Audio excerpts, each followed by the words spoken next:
Hey, good morning, people. We're going to do some artwork today. So give me a second here to check in on my signal to make sure that I'm coming through clearly. And we're going to get to work here for maybe like an hour and a half or so today.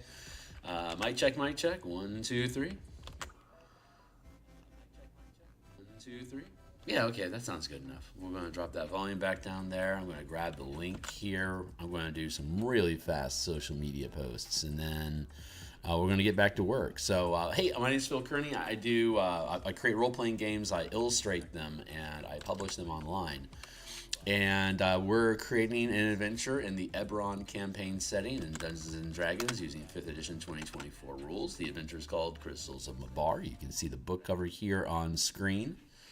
It's for characters level 7th and 8th. We're fighting necromancers, demons, and undead in the forest of Carnwood and in the nation of Karnath on the continent of Corvair. And let's see. Social media posts are done, so I can dip this stuff out of the way. Let's rearrange our screen here real quick. Boop, there you go. If you find today fun, like, subscribe, hit the bell icon for notification. We've got a bunch of books we published already on the DMsGuild. They all have free previews. Be welcome to check them out. Hey, Dragon, good morning. So I'm going to go ahead and take my screen here and drop this down a bit and kick over here to this is the book cover we made, and here is the current artwork we're in. If I take this all to full screen, again, the 16 by 9 format that we use in this document. It's a PDF. It's a PDF product. It's a digital product, so we make it fit to the size of the devices you're going to view it on. 16 by 9 format. Each column is also 16 by 9. And as you can see, we have little pockets that pop up where we can put illustrations, and that's what we're doing. So this is Enrica Fleur. She's an escaped prisoner from the Silver Flames. She's essentially in the cemetery where there's a secret passage. She's hiding right here from guards that are coming down from over here at this northern gazebo. There's a secret passage that takes a ladder down that leads. This would be straight north this way. I have the map tilt, but this is up is actually north in this illustration. So the secret passage starts here. It goes underneath here where there's another entrance to the secret passage, and then it continues 600 feet to the underground facility where the ritual of sacrificing people is taking place to create the Mabar Manifest Zone. So we're going to use color samples from this map to illustrate the scene that we're depicting. And I don't think I have any other to do. So hello, well met, my man. Let's she's missing feet. That's okay for now. I think what I want to do is let's see. I can still hear myself. I'm going to drop that volume a little bit more just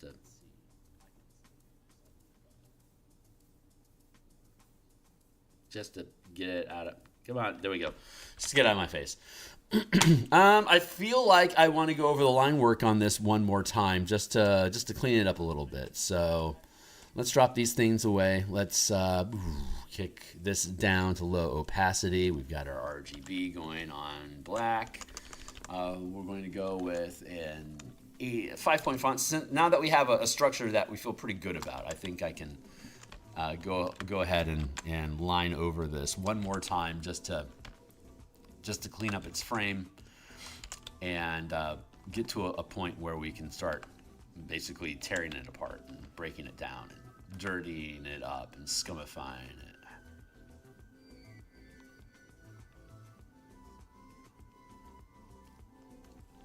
There, and then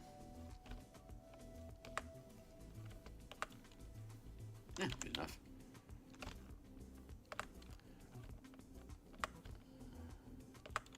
I don't think this has to be perfect in any sense, because it's all just going to get roughed up by being. We're going to age it all anyway. So let's take that, and then let's just grab at these vertical lines here just to create the form.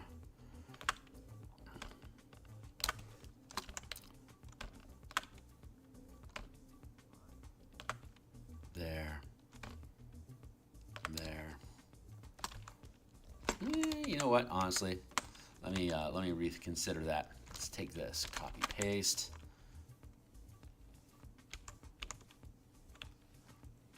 And then copy paste. Okay, that lines up okay. Marr! Buttons. There we go. I can still hear myself. I'm gonna have to just deal with it. Let's merge down. And then here, and then we'll grab that, copy paste, and then we'll extend its border a little bit. There we go. And then merge that down, and then merge that down again. So far, so good. So what? I think this line needs to. Oh, let's grab this one. Copy paste. All right. No, that doesn't feel right at all.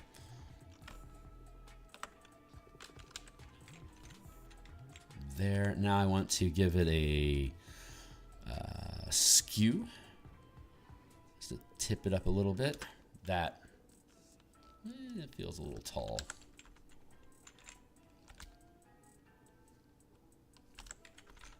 Let's bring that down there. And then clean that up, and that'll help a lot. But that still feels a little off. So let's skew it down again a smidge. Hey, what's going on? You know, I could be better rested, but I feel pretty strong overall. So far so good. So what, you know? Thanks for asking.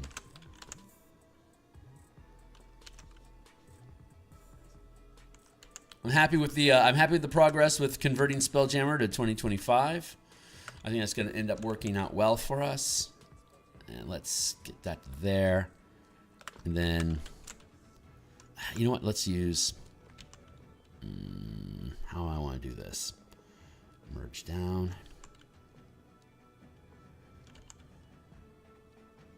Yeah, more like here. This doesn't have to be perfect, but I do want to. I do want to make sure that. I mean, it's coming. It's looking pretty good. We're gonna do okay here. It's a little low on the draw there, Kearney. Let's push it over here, like that. That's a little skewed. Here, 5th time's a charm, right? There we go. And it does need to come in a little bit, like that. Then from here, that feels pretty good. We'll grab that same line here, copy paste and bring that down, and then copy paste and bring that down. And I want to, I think, skew this a smidge here. Yeah, that feels good. And then this one, I want to skew that one a smidge as well. Skew there. Meh. Oops, missing the line. But yeah, this is working out to be decent architecture. It's good enough.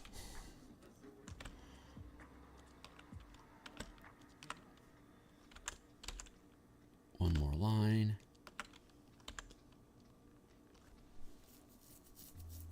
Yeah. Okay. Cool. So that is like, you know, good enough. I'm gonna actually leave that mark in there because I think that might be good little shadow work once we end up resolving that here. But so we've got line art here. We've got rough underneath it. We can define this as gazebo, and we can define this as guards.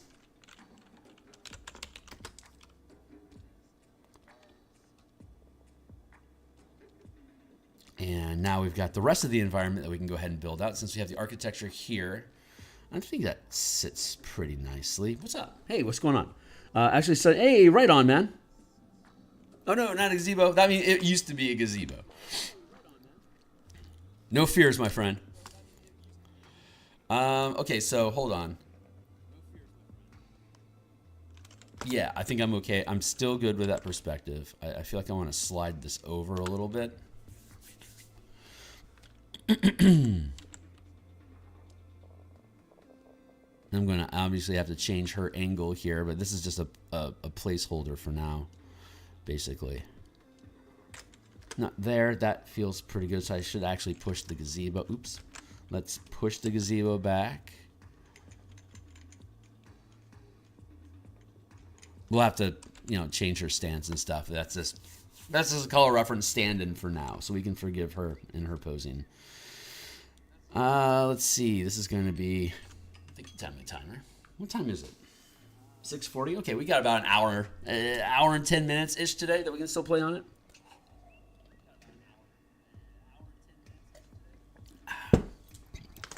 Let's see. Yeah, let's get this background resolved. So we got our angles going like this. Let's fade this down a little bit more. And then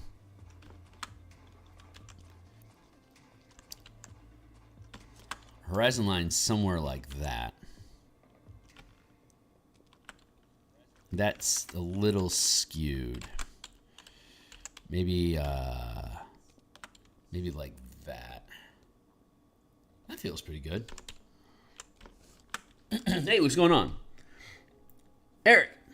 I sheath my sword and draw my bow and arrow. Does it respond in any way? No. It's a gazebo. The threat. Don't ignore the threat. The threat is real. In another reality, this gazebo is a mimic.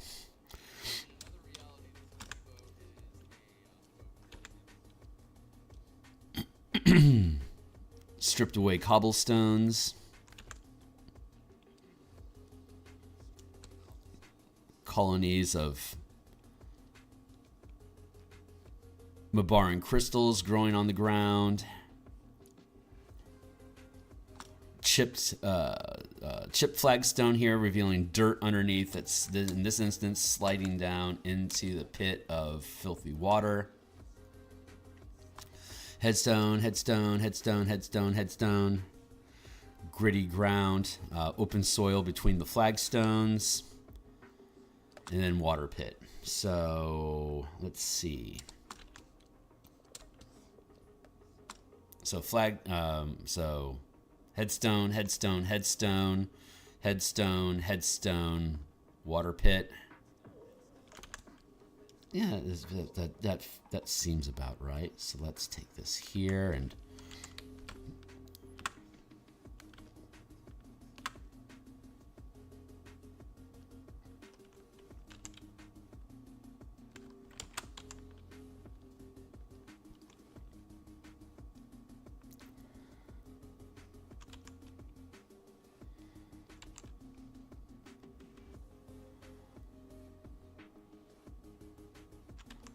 make a curve out of that.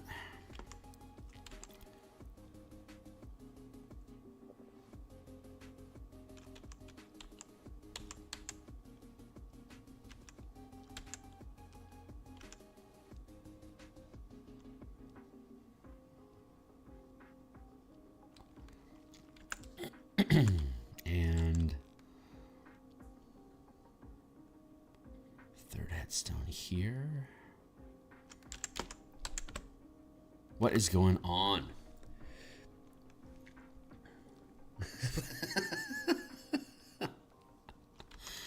This sounds like a quote. I do not know what's going on in your games that gazebos are receiving such hostility. I'm here for it though. Let's reduce the size of this one a smidge.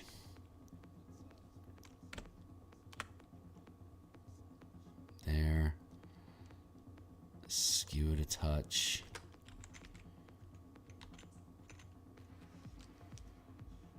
Reduce the size a smidge.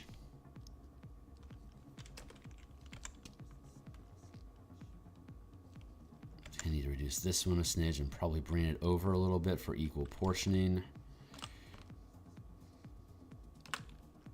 Foxy, who shows up here, he's a full-time architect. What did I just do? Free transform. Nope. Come on, buddy.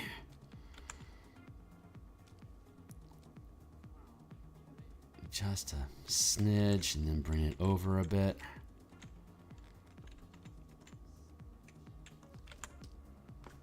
One, two, three. Yeah, that feels about right. What is the progress? 1, 2, 3. Do we have 4? Can I say 4? 1, 2, 3, 4. Here, Ingling, probably not. I think this is a little too compressed. So I think I need to that and that. I think I need to bring these a little further away. So let's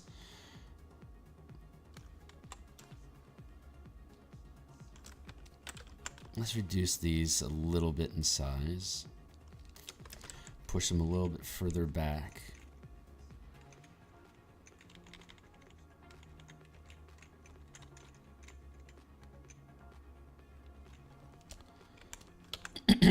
There, I think that'll work out. And then have another one over here.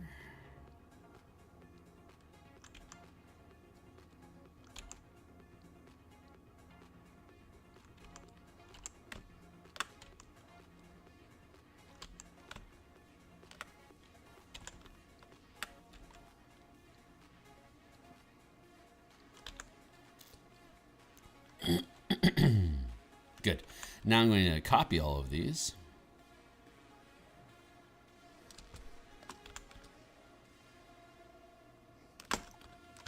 This is a cheap, cheeky way to make little objects.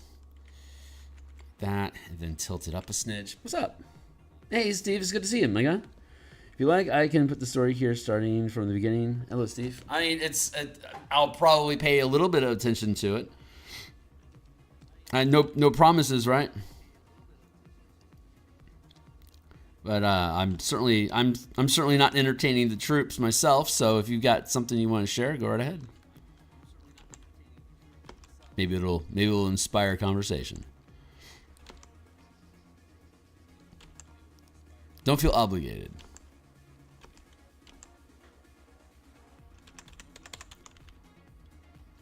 There, and that looks good back there.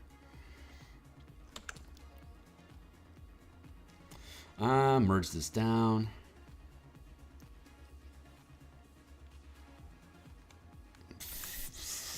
That feels right. This feels a little tall. That feels a little tall. Let's bring these down just a smidge.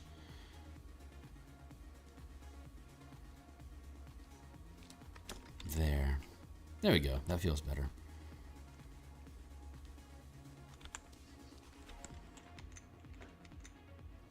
Perfect. 1, 2, 3. Let's check our perspective a little again. Camera angle here. Probably shouldn't actually be able to see all that. Maybe.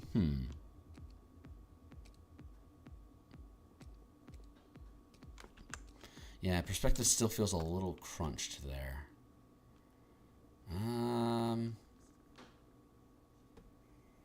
Thinking things through. Let's check that spacing again.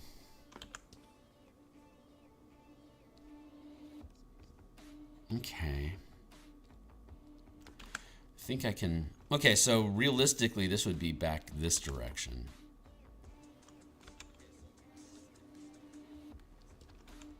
How can I get this to a place? Nope, that wasn't the way to do it. 1, to... Now, see, that's just, it feels... That distancing feels right proportionately to the height of it and the distance from each other, but this whole space here feels cramped. That's the issue that I'm having. So I should probably push this back more like this. That's probably more where we're actually supposed to be. So let's copy paste that there and line up that line. I see some text coming through. Hold on, I'll catch up with you.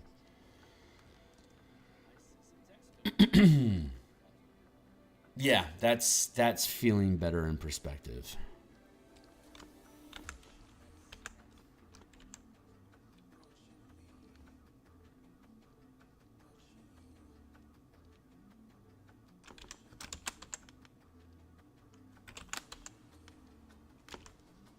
Holy Hannah. About 50 yards. How big is it? It's about 30 feet across, 1 foot high, with a painted top. Use my sword to detect good on it. It's not good, Eric. It's a gazebo. I call out to it. It's a gazebo. Does Eric not know what a gazebo is? Hold on. Oh, I missed the prelude. Hold on. In the early 70s, Ed Whitechurch ran, quote, his game, and one of the participants was Eric Sorensen. Eric played something like a computer. When he games, he methodically considers each possibility before choosing his preferred options. If given time, he will invariably pick the optional solution. It has been known to take weeks. He is otherwise, in all respects, a superior gamer. Eric was playing a neutral paladin in Ed's game. He was on some lord's land when the following exchange occurred. You see a walled, groomed garden in the middle. On a hill, you see a gazebo. The gazebo, what color is it? It's white. How far away is it? 50 yards. How big is it? About 30 feet across, 1 foot high, with the top. I call out to it. Is there certain that good over on it? No. It's a gazebo. I call out to it. It's a gazebo. I sheathe my sword and draw my bow and arrow. Doesn't respond anyway. No, it's a gazebo.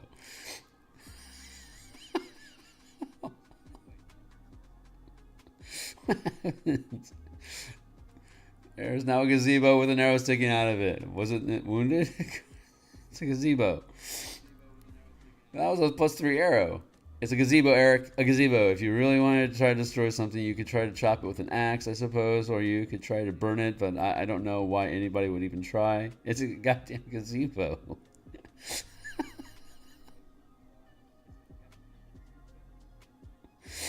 He has no axe.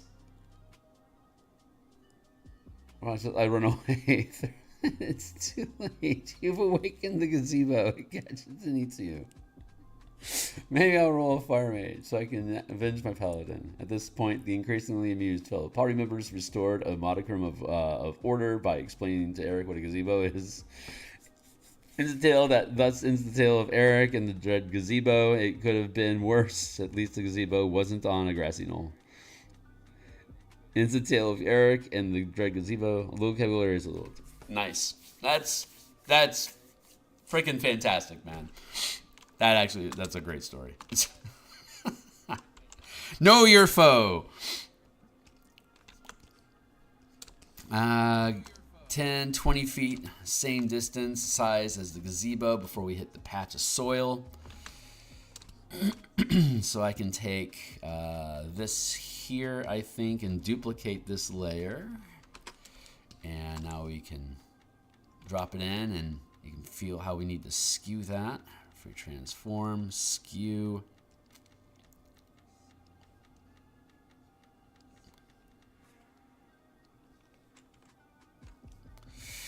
And I'm having some perspective issues start to show up.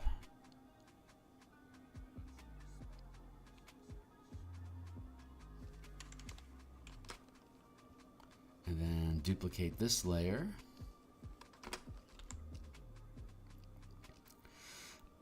And skew that.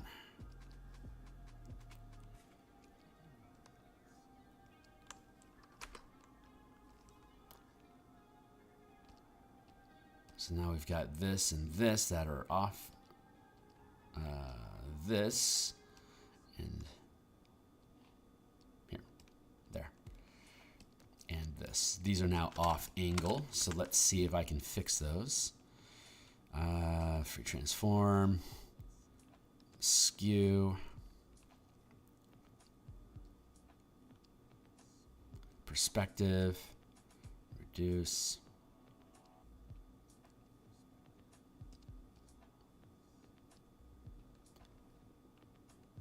This all feels a little off. So let's leave that like that. And grab these and then free transform.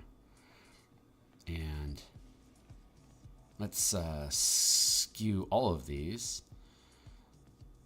There we go. That feels a little bit better aligned.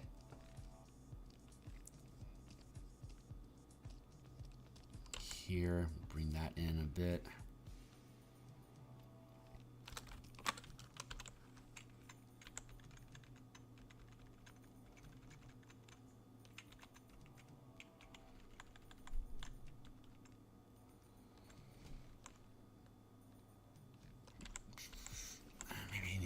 This up a bit. And then free transform and then skew again. Let's get that back angle there lining up with this. That lines up there now. Okay, hey, that's actually pretty good. It's not the worst, but it's not the best. Can I push these back a little bit further? Yes, I can. And we're just going to do a little touch of perspective here.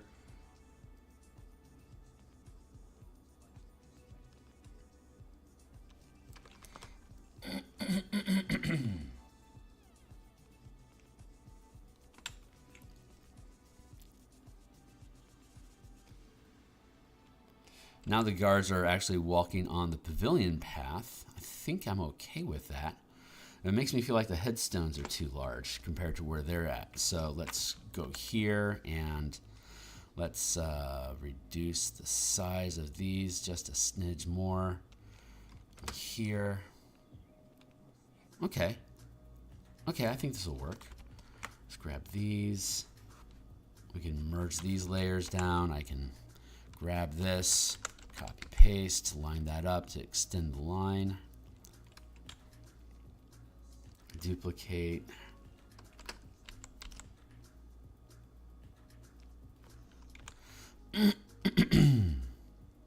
Skew this a smidge.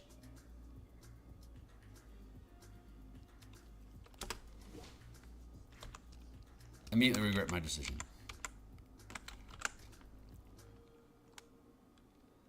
This is the line that needs fixing. This one right here. This one is off just a smidge.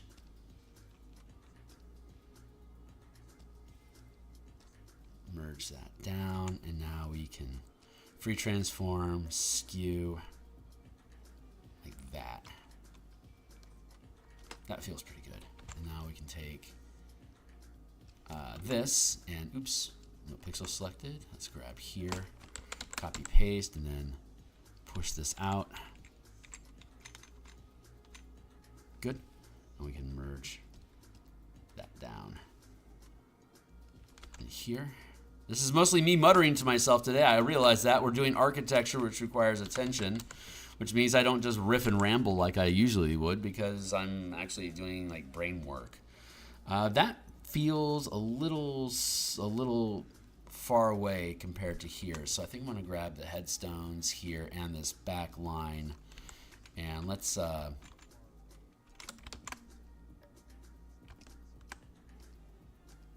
yeah, here and here, and let's come on, dog.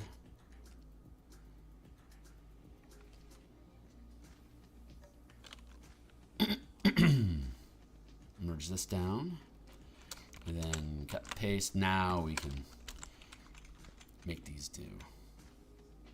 That feels about right.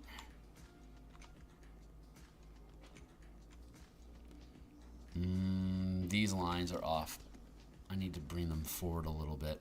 Sorry, I'm being really nitpicky here. Give me Give me a moment. It's probably not that important, but I'm making it important.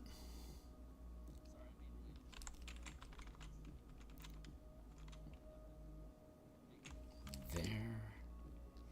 And now here and here. Bring those in a bit. There we go.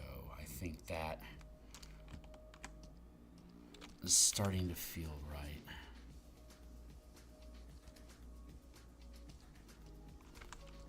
Let's cut this one free from itself. And now we've got these, and we can bring these in a little bit. And this one again, we can pull on that, bring it up.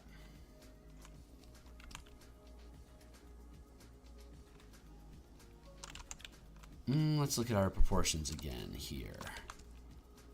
Edge pushes inward. Hey, timely timer.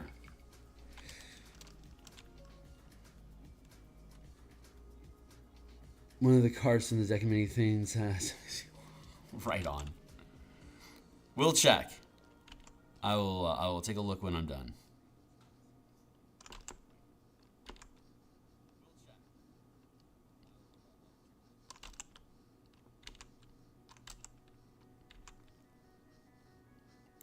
Feels about right. Let's go to the gazebo. And grab our line art here real quick. You are guards, not gazebos. Gazebo.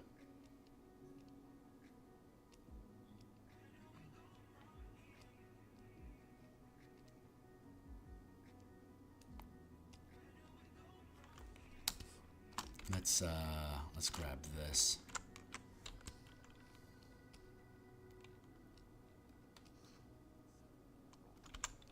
Free transform, skew,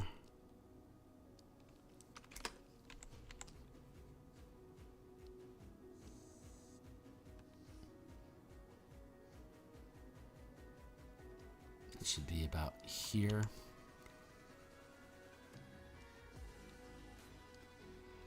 You can take this and drop it down here.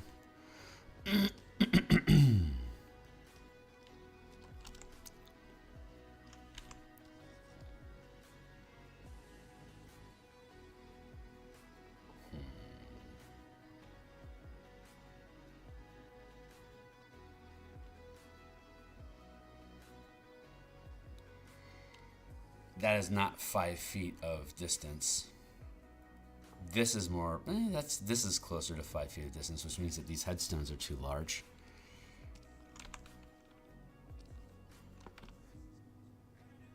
And we can just squat them a little bit and then skew, bring them back.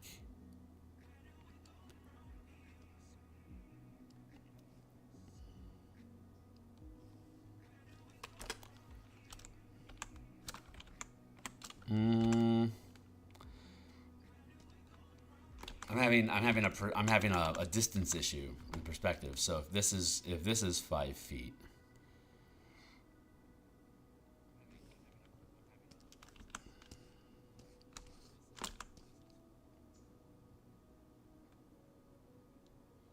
yeah, it's a 5 foot square there. So this is a 5 foot square.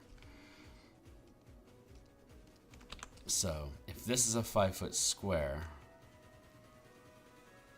another square would be here, another square would be here, another square would be here. It's actually not that. That's actually not that wrong. It's just I think I need to probably make the guards larger than they are. I think that's where my perspective skew is coming from. Here. And that's too big compared to the stones there. Something like this. Let's check our grid. Make sure things are still lining up okay. So that looks pretty good. I can drop the guards down here now. And free transform. Let's increase their size just a bit. That's starting to feel a little bit more proportionate.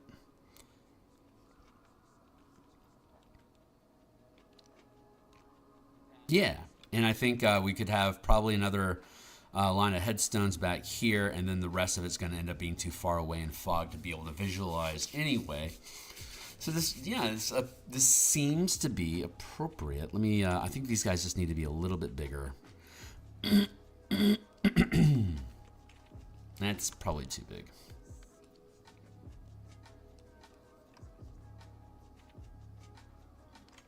Oh yeah, it's Enrique that's too big. That's the problem that we're having. Let's grab her, and if this is a 5 foot space here, and then she's like 8 feet tall in this image, so that's the problem. Let's bring her down a little bit.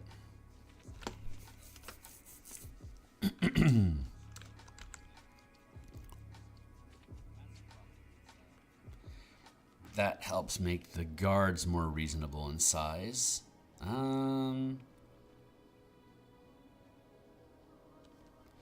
Doing a double check here real quick. How about we grab the gazebo and let's grab the gazebo and look at just resizing that a smidge.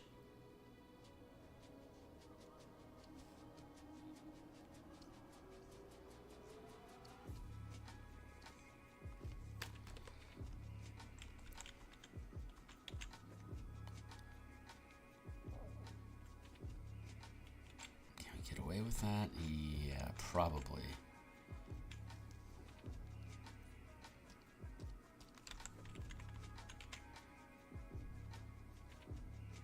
That feels pretty good. I think that's going to be okay. So, okay, this is probably close enough for us to be able to work with. Copy, paste. Let's line that up. Merge down. Nope.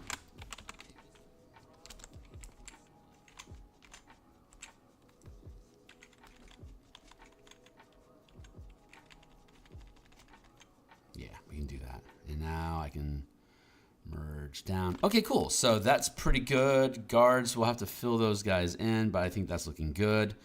Headstones here. Let's duplicate the layer. Put another rack in here and drop the size a little bit for perspective. That's probably about right.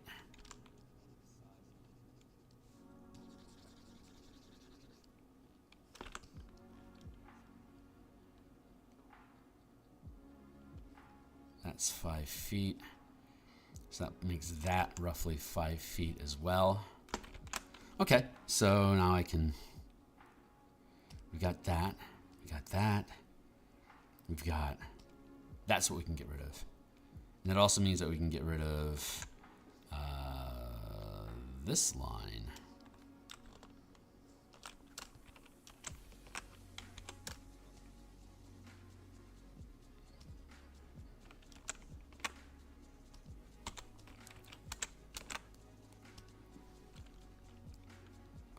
So that becomes, that is a little more than 5 feet. Let's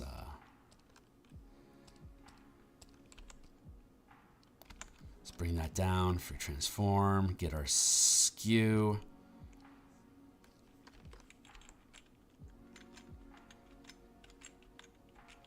That's more about 5 feet there.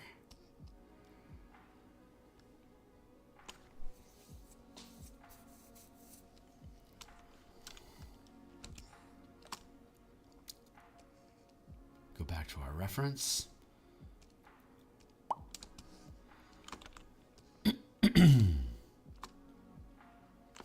20 feet, huh? Okay, so this feels about, let's go here, here, here, here. Let's grab this whole block and bring that in just a bit.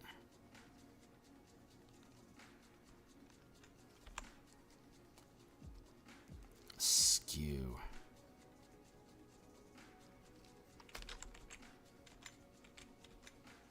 Just a smidge here. Yeah, okay. It's still a little off. It's like a little, it's a little cramped. I should probably actually push all of these like back.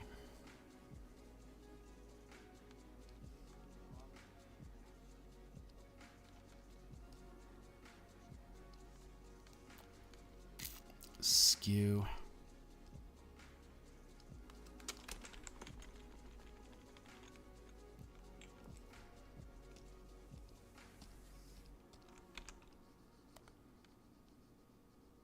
I can leave those lines in place there for now. That would be 5-foot block here. I think the math is starting to work out. I think this angling is doing okay. It goes off in the distance that way. Cemetery stones there. Let's pull our guards back in. They're now starting to look a little large, so that's good news. We can drop their size a little bit. That feels, I think, proportionately better.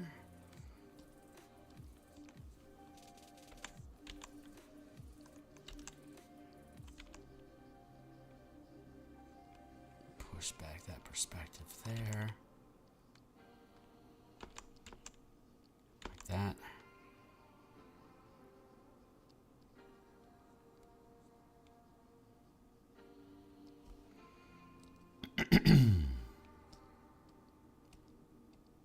Merge down. Get that lined up.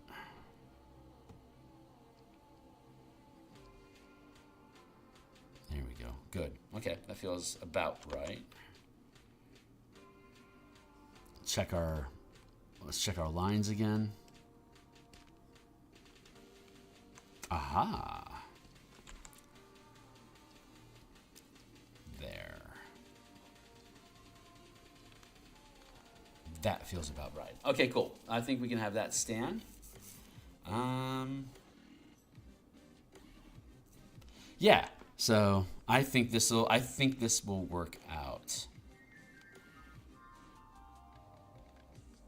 Yeah, I think we're good. Okay, cool. So let's go ahead and let that be. I'm going to leave the guards shadowy for the time being. We're going to insert them later, so we can drop that out of the way. I'm happy with the positioning of all the landscape stuff. I can drop that away. Don't need that anymore, but technically that's gazebo stuff. So let's drop that into the gazebo folder. I'll take all of this and we'll drop it into the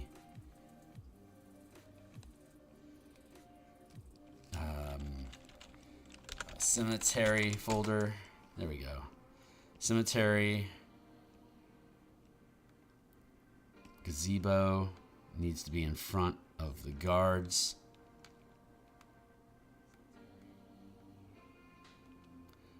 Probably, hold on. Let's, I think I need to pull the guards back a little bit. Guards. Yeah, let's bring them into this square. She's just on the outside of it. So if I bring these guys to the inside of it, I can probably get away with zooming in a little bit. Since we have dead space over here and Enrica's getting pinched over here, maybe we can push the whole thing over a little bit. How's our lines? Still looks really good.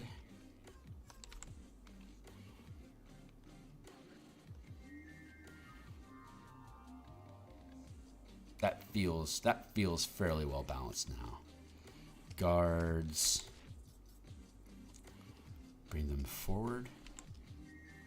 Keep them in the boxes. If I put them in the box, it tightens the space here, so the perspective becomes more noticeable. If I drag them over here, I think it helps push out and balance the page better, and it helps sell the distance a little bit more. So this is probably, yeah, where they were is probably optimal. Probably optimal position. Okay, so this should be able to work. Let's push her back a bit again,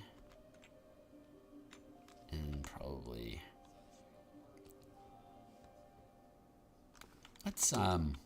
let's reduce her size a little bit more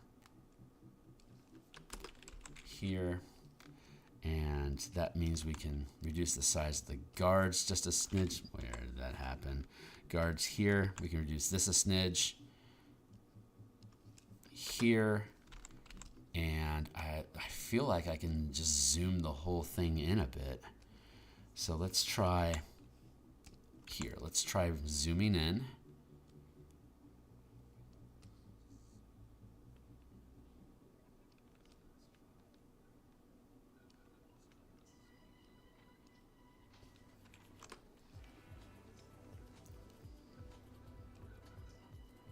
Lines are still working.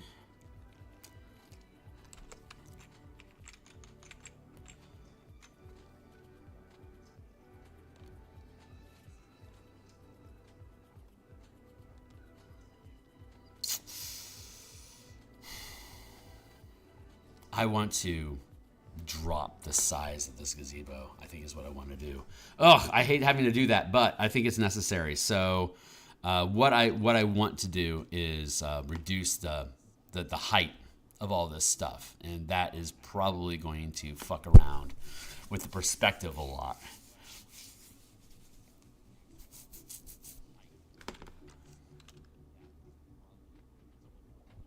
Nah, this should be fine. It should be fine. It'll be fine. Let's take, yeah. I don't need to be a perfectionist with it.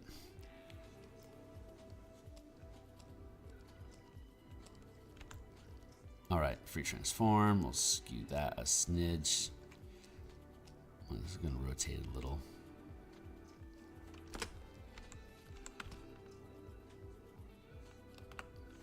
Get that lined up. That feels good. Okay, cool. Okay. So we're at a place where I can let this go, and we can let this go. Yeah. Guards are okay, so let's get them out of the way for now. Her out of the way for now. Here's our environment. Boop.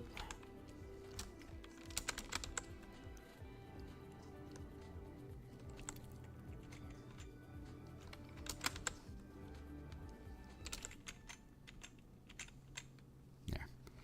And we'll merge these down. Very good. Very good. And this seems just a smidge off. So let's free transform that. Nope. Gazebo. Free transform. And skew. Just a smidge. There we go. Now, okay, great. I think I can be happy with this.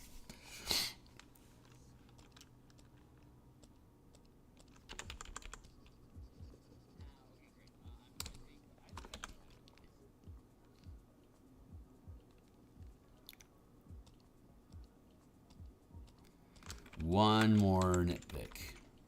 There. Bring that in just a smidge more. Yeah.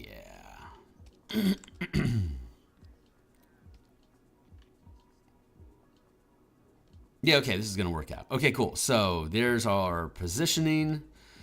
We can now get into actually coloring. So we've got our line art here for the gazebo. And now we can drop a new folder in here, which will be color. And we get started. Let's see. Yeah, welcome to the mix, everybody. Really appreciate folks being here. We're okay. So here's the reference map here. Blop, there we go. So we're gonna borrow color off of this. We're working on the gazebo right now. So let's just zoom in, and this is the general color that we're using for the gazebo. And we'll put down this as our base color. And then this darker color where it appears, we'll place that above, and then we'll add in the gritty crystals, and then soil where necessary, and then we'll replicate this whole process. So far so good, so what, right? So far, so good. Let's just do some filling for now.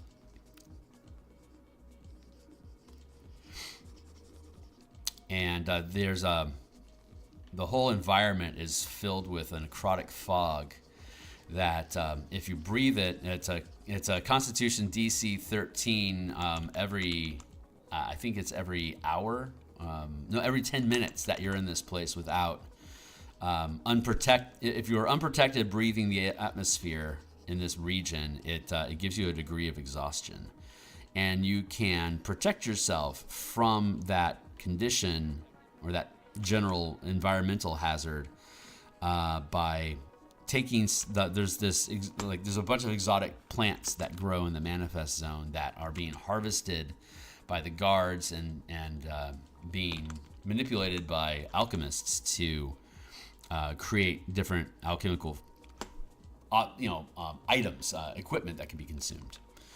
And there's the crystals that grow as soil that destroy the necrotic energy of Mabar. The soil gets leached of life and then basically turns into like Folger's crystals, right? Like coffee ground. That's those crystals that are laying all over the ground. That's the foundation of the plant life of Mabar. On top of that then grows moss, and from that will grow either a viridescent moss that like glows a light green.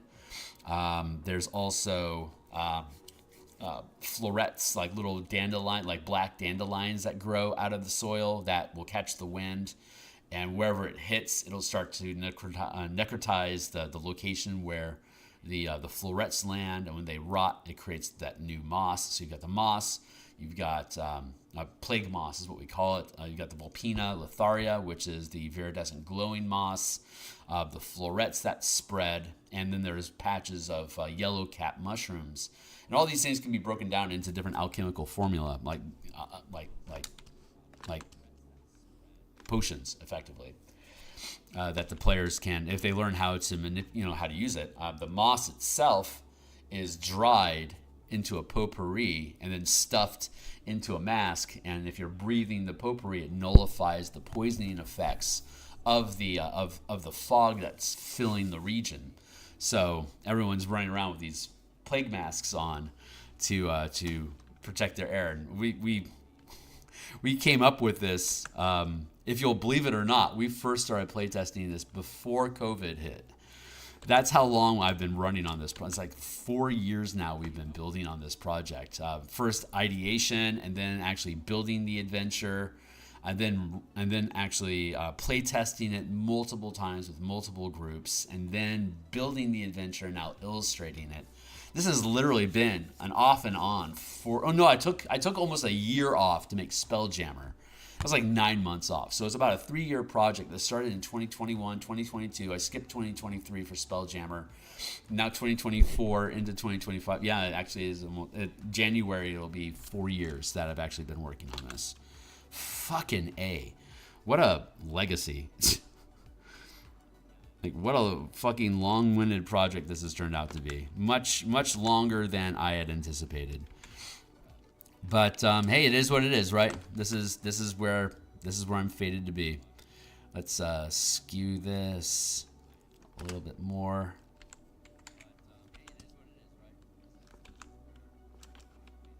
Yeah, that feels a little off. So let me tilt this delicately.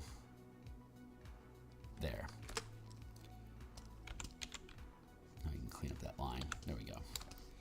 Okay, that's there, and we'll go back into our reference here, and let's go grab this darker color here.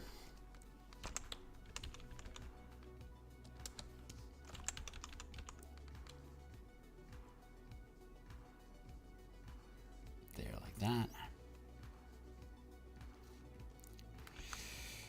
Pretty monotone. I'm going to leave that. I'm just going to let that sit for now. We're going to come back in. We're going to start etching details and all that stuff on it as we go. But for now, that's decent.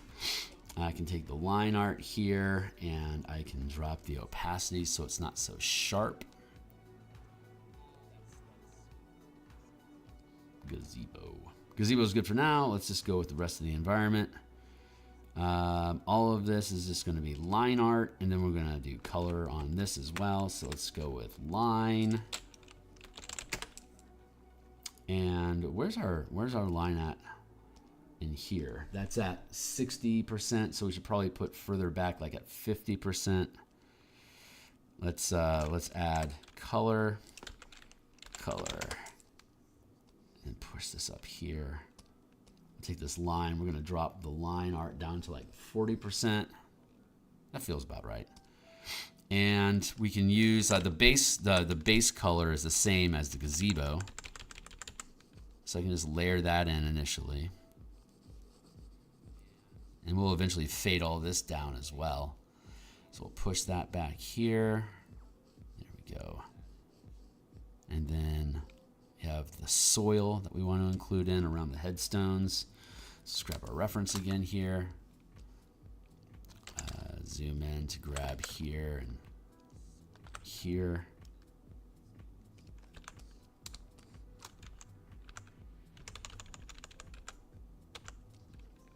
Too dark.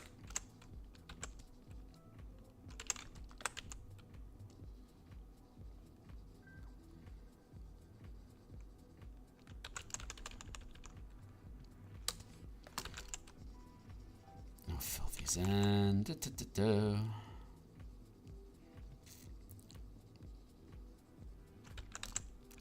Like that, and then here. Fill this in.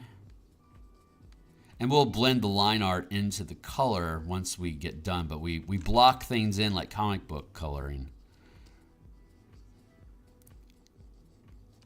Just to separate the spaces into their own objects. Here, and then like that. Fill these in. There we go. Here and here. Then block this in here like that. Get a little bit of an edge. Block this in here. A little bit of an edge. That color I can use over here on the gazebo as well. So while I'm thinking about it, let's go do that. Gazebo, color.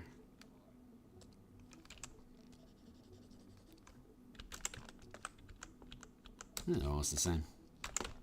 Very good. So let's take this and drop that in here like that. And a little here. This is a little high, isn't it? Hold on. Yeah, this is the only portion here that's a little bit too tall. So I think I can grab all of this. Just bring it down a little bit.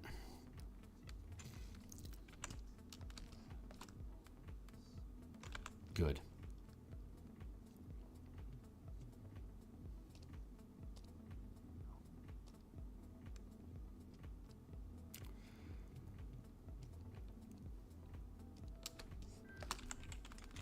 Oops, color up top. That's the line art. Let's drop that there. Color. Let's drop that there. And then we'll take all of this.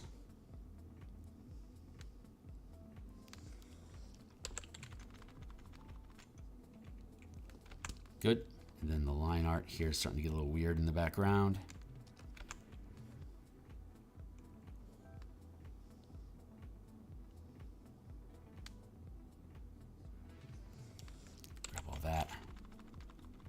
Drop it down. There we go. Okay, cool. Back to normalcy. There, and then we'll fill all this in up here. There we go. It's not perfect, but it's going to be okay. Here and here. And that's just the line art poking through back there. Okay, cool. So we'll take this and we'll drop this down. Yeah, that actually feels better.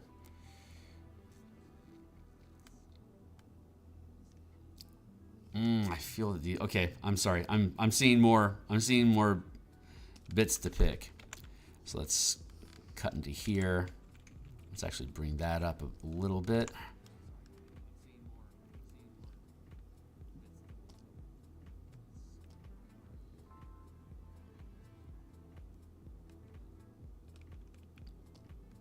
Yeah, I think that's still gonna be okay. Let's take this, the line art here. Let's correct that line here. Free transform, skew.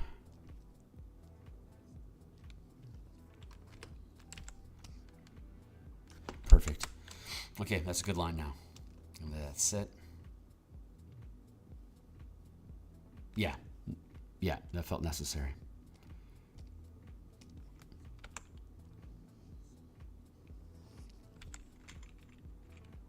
Bring that up here. Erase that line there. Okay, cool. There we go. Okay, back on track. Hey, guys. Appreciate folks checking this out. Okay, great. Yeah. So color, here we are. And then we're here. So let's add in some more of this. Smatter that down here. And here. Here. Here. Here.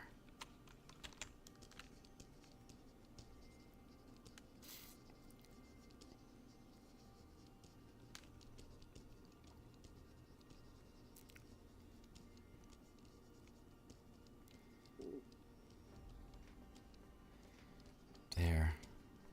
We'll break up the we're gonna rough up the stone once we get to blending the line art into the color. It'll break we'll break it down basically, you know. But I just want a lot of stain and smudge work, just aging the stone in general. Maybe we'll do some interesting little architectural stuff along these pillars here, like to make them little murals or something interesting.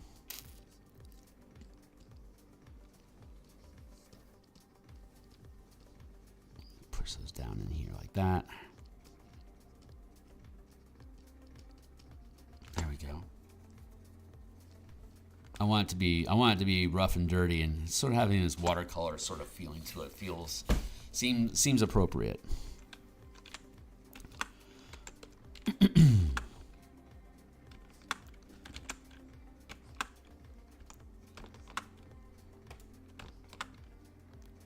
Like that.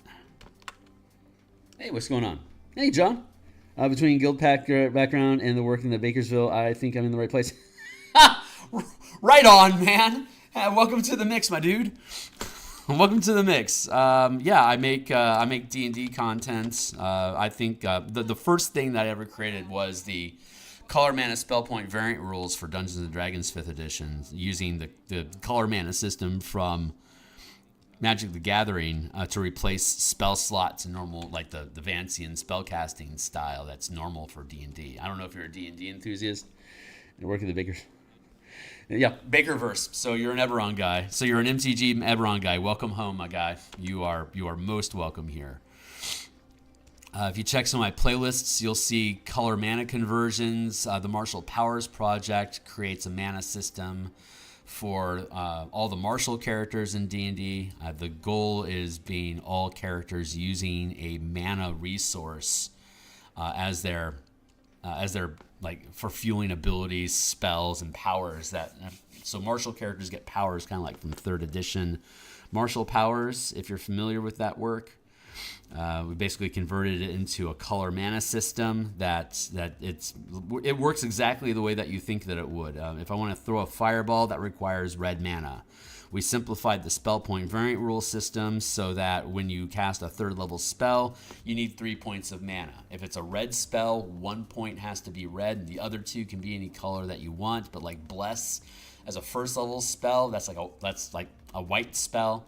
So you'd have to spend 1 point of white mana on that spell. The higher level spell, the more mana it uses, but the more flexibility you have on which colors you're going to use, because you only need to have 1 point of mana fit the color of that devoted to the same color as the spell. So like Spirit Guardians, Necrotic or Radiant, so it's either going to be white or black magic. And so it's a 4th level spell. 4th level spell. So 1 point of mana has to be either white or black. And then the other 3 points can be whatever you want. So if you're making an Orzhov Syndicate character, which is here. If you're making an Orzhov character, that's a mix of white and black. So that's how this. So white and black is what Orzhov is devoted to. So like all the mana that you would have in your mana pool is either going to be white or black, which means you're going to naturally pick white or black spells.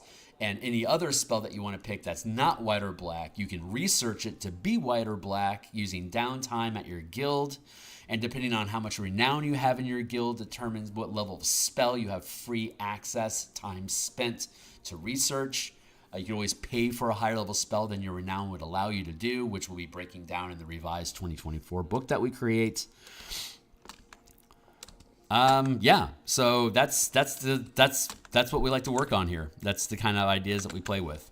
So I create the idea, I play test it on my Discord server. A link to my Discord is down below. I do play tests on Saturday mornings. We're currently running a mega dungeon using the martial power system, which is like a half casting progression for non-spell casting, like the barbarian, the fighter. Like you can have like a Gruul barbarian that's like red and green magic, and all the powers that they use, like when you use like a magical reaction or whatever, they're not spells, so you don't have to actually cast them. It's just like I'm going to use a ensnaring strike. So I hit you with my sword, I spend 2 points of mana, and now you are restrained, and the target needs to break free using an attack to break themselves free, so you can screw up people's attack rhythms that way. There's it's super fun. Color mana is the bee's knees. Linked in the description down below is Pacts and Patrons of Ravnica. I led a project. This is probably like in 2020. I want to say 2022, maybe 2020, late 2021. Converted the 10 guilds of Ravnica into Warlock patrons. So if you are if you're a warlock in Ravnica, you can be a guild mage by forming your pact, the guild pact, with, like, say, Azorius. So now you're an Azorius warlock, which makes you effectively like a guild mage of Azorius. And the colors that your character would be devoted to would be white and blue. And so if it's a bonus spell from like a bonus spell list, you can cast literally any color that you want. It's like if there was to be like a fiend warlock from the player's handbook. I could, if I was like, say, Dimir, I would have the bonus spells I get from the fiend could be cast with either black or blue magic. If I was a fiend warlock of Rakdos, I could cast it with either black or red, because the bonus spell lists on the subclass that you pick is aligned with, is devoted to the same colors as the guild that you have. So, or rather, whatever colors your character wants to carry is the colors that your bonus spells can be cast with. Like wizards, like they get to just like pick spells from their spell list and add it to their spell book in the color that they want, so that their bonus spells that they're getting as their subclass features, those again can be whatever color that you want. So there's a lot of flexibility in it, but it still allows you to have like all the flavor that you expect from Magic the Gathering. It's actually really simple, but it took a little bit of logic to figure it out. But for 5th edition, 3rd edition, even 2nd edition, anything that uses spell slots in your game, you can replace with this mana system. And just color is one of the Magic paradigms that you can use. I'll probably eventually put something on the DM on DriveThruRPG, independent of any kind of Wizards IP, but to do like an airbend, like Last Airbender, like the 4 elements. You can do the exact same thing, but instead of your Gruul character channeling red and green magic, it would be like pick an element. Like earth and fire would make a lot of sense for Gruul, for instance. But like Air Tribe would obviously be devoted to air mana, and all of their spells would be, all the spells and powers that they use would be expressed through air magic, which you can see in the elemental keybook that I created on the DM's Guild. It was specifically for the Way of the Four Elements, but created a color mana version and an elemental mana version. But yeah, when I'm done with the DM's Guild and step out of doing Wizards IP stuff, I'll start doing things on Patreon, like a Book of Dimir, Book of Boros, Book of Kaladesh, and just playing with the different cards that are in the different card sets and converting them into D&D using the mechanics that we've developed for spell color as well as for the power system. So, yay, June, nice. Currently Warlock-less. I can see that changing. Right on, man.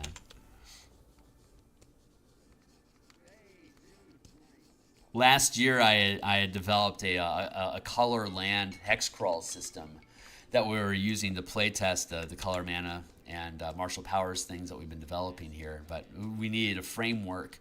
What time is it? 7:40. Okay, I've got a little less than 20 minutes left before I have to go to my day job. So I'm here Monday through Fridays in the mornings. On Mondays and Thursday nights, I do game design. Last night, I was going through editing and updating the Spelljammer Combat and Exploration book to be compliant with 2024 rules. I'll probably have that wrapped up and published using 2024 rules in November. And very early November is the plan. And then from there we have Spelljammer subclasses using the combat and exploration mechanics. So I'll bundle them together for a batch discount. And I think once I get Spelljammer off my plate, then we're going to be on Mondays and Thursday nights. We're going to be going through that same 2024 conversion process for the color mana books that I already published on the DM's Guild using the 2014 rules. But I've ran 3 campaigns from level 1 to 20 since then using them, and I have improvements and thoughts on ways to make changes to the system. Right now, this is the cemetery that we're doing here.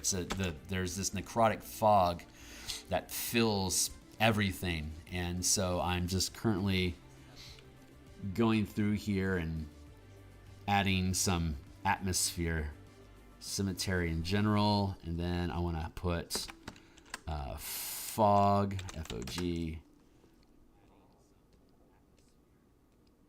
I want to be able to overlay everything with fog here, so I'm going to just drop in some color up here as a haze and just blend that in.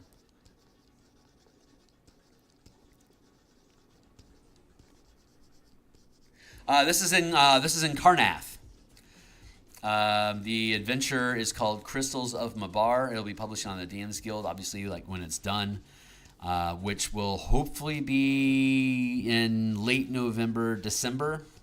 I'm thinking I might have all the artwork done. Once the artwork is done and I do the hyperlinking and drop everything into the PDF, it'll be ready to publish. But since you're new to the mix and you're interested, we use the 16:9 format. So here's a page. If you're looking at, if you're watching this on YouTube on full screen, then we have the 16:9 here for the horizontal alignment, and each column is also 16:9. So it works on a phone, tablet, or on a widescreen monitor, like I'm using. Yeah, good. You can still see things. Cool. Yeah, and so this is happening in the Carnwood of Karnath. There is a Emerald Claw necromancers have stolen an artifact from Ader Academy called the Eye of Mabar, which is an artifact made from the materials of Mabar, and it does necromancy stuff, but as an artifact in general. But if you perform the ritual of Mabar using the artifact, it creates a manifest zone to Mabar. And if you sustain it for the entire cycle of Sephiroth. Sephiroth is the moon that's devoted to the plane of Mabar. So if you begin on the new moon and you run the ritual for 48 days till the new moon again, it permanizes the manifest zone.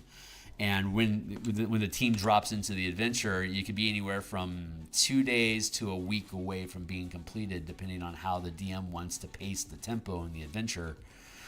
But you either have a lot of time or you have no time at all, depending on how much of a run and gun adventure that, like, if it's a one shot, then it may as well complete that night because you're only playing for one session. And so you delve into the underground facilities where the ritual is taking place, and you kill the necromancers, and you either destroy or reclaim the artifact, depending on what kind of which plot hook that you're using. So what I'm illustrating right now is this is the plot hook for the here I'll show you. Plot hook number 3 is Church of the Silver Flame. So diviners have sensed dark energies accumulated in Eastern Karnath that are of concern to the Church of the Silver Flame. Karnath has spent generations training arcane officers the dark art of war that is no longer waged. While these arcanists' thirst for power could be vented on the battlefield before the truce was signed, now these idle hands must grasp for power whenever it's found. The Karnath nobility may be blind by their own ambitions to how dangerous this can be to the common citizens of Karnath and to the whole of Corvair. The church feels they have no choice but to save Karnath from itself. Isn't that a fucking Silver Flame thing to do? So story lore. So the church diviners are blessed to sense motes of darkness across Corvair before they become significant threats. Sending scouts and exorcists to shed holy light upon the darkness keeps Corvair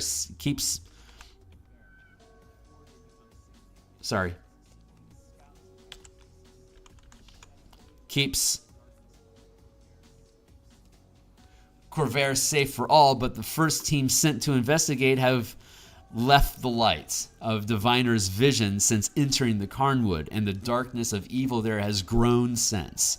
Sending a brighter flame may draw attention and risk political conflicts so soon after the end of the last war. Instead, independent investigators is a better tactic. Rimhilda Derica, here she is, acts as a liaison between the Silver Flame and the community outside the church. A neutral third party, like the characters, can lend aid without aggravating delicate politics between the nations. Adventure goals. Derica hires the characters to investigate the presence of evil in the Carnwood and recover the missing scouts, mercenaries, CR1. I haven't completed this yet. It's on my list to do for these characters. But this past 2 weeks, the last week and a half, that I've been on stream is I've been doing the character art for the full character art for these characters as icons to fight on the battlefield or to befriend and use as allies. But here we go: Barrett, Enrica, Janka, and Liddell, and then you have the resources that you get is a description of the missing scouts, a plane shift spell that'll take you to the Carnwood, and a dragon shard empowered with a word of recall spell that brings the character and scouts back to the church. And then your rewards are the church rewards the characters for every scout returned. Pick or roll 1d4 on the table below to determine the rewards. And if you start at the very beginning of the adventure, Barrett is already dead. So your 7th level characters, you can't revivify them because he's been dead for too long. So you have to bring his body back, or you can, or if you can otherwise find a way to raise him, be welcome to do so. But you're automatically down 1 scout. So full pardon. Any characters that has been accused of crimes will be pardoned regardless of innocence. Flames guests, priests of the Silver Flame recognize your boon on sight. Each character rolls with advantage when using the influence action to ask for help. Scriptures, divine spell scrolls, 2d6 spells up to 3rd level, and then a divine boon. Each character is enchanted with while within the borders of Thrain with the following magical effects. Your first meal of the day has the effects of Goodberry. You may cast guidance as a ritual once a day. Torches or other lights you hold in your hand cannot be extinguished or dispelled, and you have resistance versus non-magical cold while you're in Thrain. So, fun little ideas there. And then starting points. The plane shift spell delivers the characters to the edge of the manifest zone in part 2. Alternatively, the spell can deliver the characters to Part 1, Region A, which is the village, after undead attack the village, so that there's a sense of urgency for the characters to be involved. If the DM wants to increase the time spent in the adventure, this hook can also be run as a one-shot adventure by using the plane shift spell to start the adventure inside the final dungeon, basically 2 rooms away from where the... I need to actually mark this as well.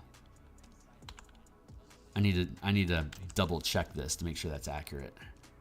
So we'll do that. But yeah, so that's the gist of your character. Like there's a default plot, and then there's 5 alternate plot hooks, and you can see like you could just drop this Emerald Claw scenario or these Church of the Silver Flame scenario into the adventure anywhere that you want to either be allies or rivals, depending on what your character's individual goals are during the mission. So this is the second page. This alternate plot hook is 2 pages, so this is the following page. Unique encounters. Various encounters detailed in the adventure above can be modified for the Church of the Silver Flame plot hook as detailed below. So like you can find characters stuck in a tree. Right now we're showing escape, since people are being sacrificed. In this example, the scout Enrica, she had been kidnapped, or rather had been captured and was put into the underground prison to be readied for sacrifice, but she managed to escape, and now this illustration is her hiding in the cemetery. It's skewed here for a perspective issue because we're looking in this direction over here at this gazebo, looking this direction. But this is like these are individual mausoleums, and these roofs. The map is made so you can see inside of these mausoleums and this crypt, and these are roofs that you can lift off as separate layers, like in a VTT, or you can cut them out. If you printed them, you can cut them out onto your 5-foot grid map. And so when they walk into the room, you lift the lid off of it to see what's inside the building. But there's wraiths that are running around in here. These large swamp pits. These are monster generators, basically, until your team wades in and finds the core of evil inside of this pond. It'll basically spit monsters out that'll crawl up onto the shore and then start chasing your characters around if the DM wants to. So there's a lot of combat options inside this map. It's a 500-foot space that it occupies. It's a good just run around. The Manifest Zone of Mabar has animated all of the undead that were buried here hundreds of years ago. So all the graves are empty. And you can see that there's been a lot of landfill type stuff that's just caused a lot of it to become a sinkhole. So there's no telling how many bodies are actually in here, but they've all escaped out through these breaks in the walls here, as well as just going out the main entrance. And there's different dungeons to the north as well as to the east. So this is just one of the dungeon areas that the team, you don't have to be here if you don't want to, but it's just a fun place to fuck around. And there's a secret passage in the crypt here, and there's a secret passage here that has a ladder down. It's just an angling passage that'll lead you to the underground dungeon where the ritual is being taken place. And the Emerald Claw uses this to get out into the cemetery and to then find people out in nearby villages on the outskirts of the Carnwood, kidnap them and bring them back, and then sneak them in through here.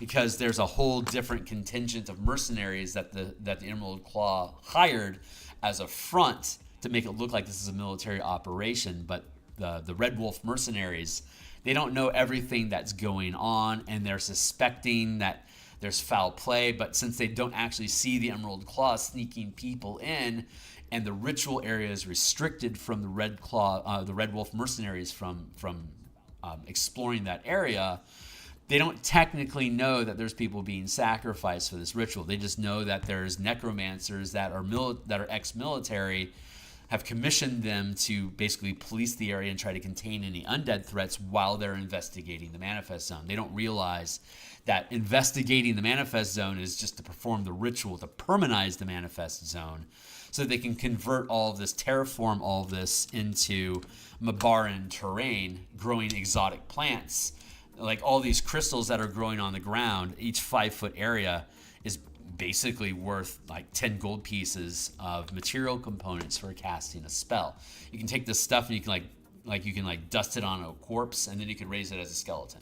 So if you have a region that's just creating, like the ground itself is converted into this necromantic Mabaran crystals that can be used for spell components. And it's a 5-mile manifest zone. So it's just, if they can sustain it and keep it under control, it's a massive money-making scheme for them, which would allow the Emerald Claw officers that are basically been kicked out of the military because we don't need necromancers anymore, fuck off. Like, well, we were used to all of our status, and us becoming wealthy aristocrats is the only way to do it. Let's try this scheme. We can go steal that artifact from Aether Academy. It's like one of the plot hooks is you're hired by Aether Academy to go find the missing artifact and bring it back and provide evidence of who stole it so that they can prosecute. So, bunch of different plot hooks. Yeah, right on, man. With the whole internet. Man, some real power. Is real. Yeah. Super fun. And like the gatekeepers have a plot hook. Aether Academy has a plot hook. The 12, the Council of 12, the evil force that's behind the Dragonmark houses, they have a plot hook. And then the default plot hook is that you're deputized by Fort Bastion to investigate missing people. So you get badges and you have legal authority to go and ask anything. So like when the Red Wolf mercenaries run across you, assuming that you don't immediately get in a fight with them, you can flash a badge. It's like, hey, we're on official business. And they're like, thank God, because something really fucking weird is going on around here and we don't get it yet. So how can we help? And they basically will just like take you to the final dungeon. So if you have that plot hook, you start really far away and dig through a bunch of undead and demons and stuff to get into the manifest zone, where you can start actually interacting with officers of the Red Wolf mercenaries that are like, yeah, we don't want to get in your way at all. You're dangerous. And you have badges, and we're a legal mercenary organization that we think we got into something ugly here. So whatever you need, we're happy to help with. You can lead an insurrection. You can turn the guards, the mercenaries, against the necromancers to swarm the facility if you want to. And then the facility is broken down to use the Bastion system that they created in 2024. So each room inside the final dungeon is like a laboratory, storehouse, teleportation chamber, barracks, training area. Like all these different all the different facilities that you can have in a Bastion are built into the facility. So if you take control of it after purging it of evil, like Fort Bastion will assign it to you as your territory and permanentize your deputization. And now you can make a campaign out of dealing with bullshit in Carnwood and all the villages that are starting to show up along the edges of it. And you know, it's a 7th, 8th level campaign, so you take control of this like at 8th or 9th level, and then you can just build a Karnath military / police campaign. And you know, the underground facility, obviously it has breaches that lead down into Kyber, so you can use it as a long rest location for you to delve underground. And of course in Eberron, delving is like can be a super high level adventuring thing to do, because it basically it's like a mythic realm of deadliness. So if you wanted to have an Underdark campaign, then you could use this location as basically your base of operations that just literally just drops down into Kyber. So that's the idea anyway. So there you go. All my books on DMsGuild, I've got a bunch of them linked down below. They all have free previews. I usually include like playmats or tokens or like tracking sheets or some sort of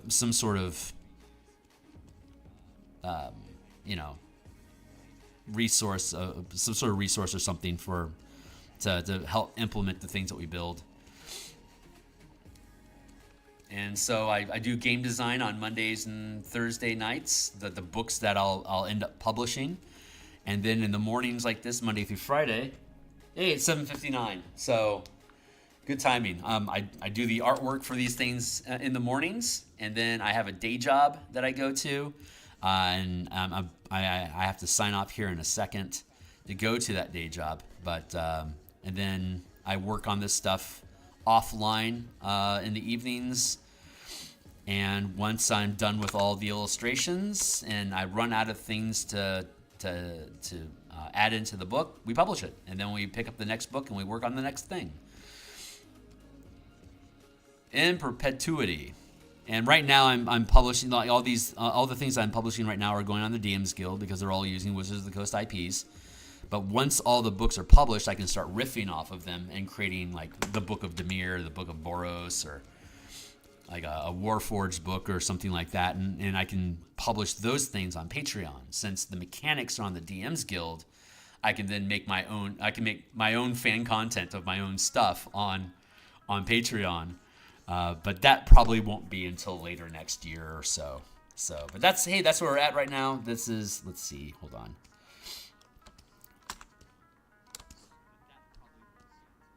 Oh yeah. Okay, I'm drawing this correctly. But I got to kick out of here in just like a hot minute.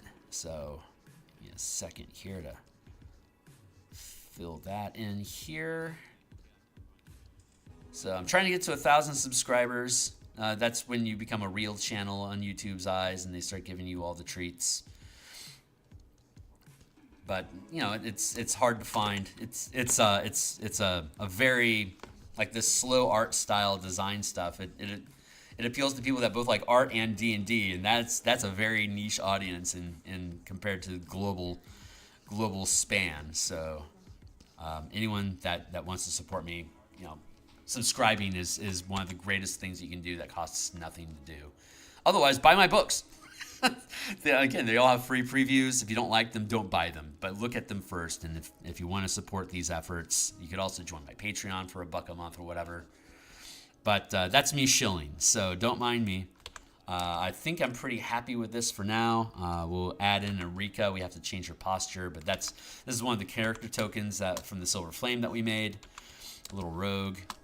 And the guards that are looking for her here after she escaped, I have to, she can't have, like, this is her combat token.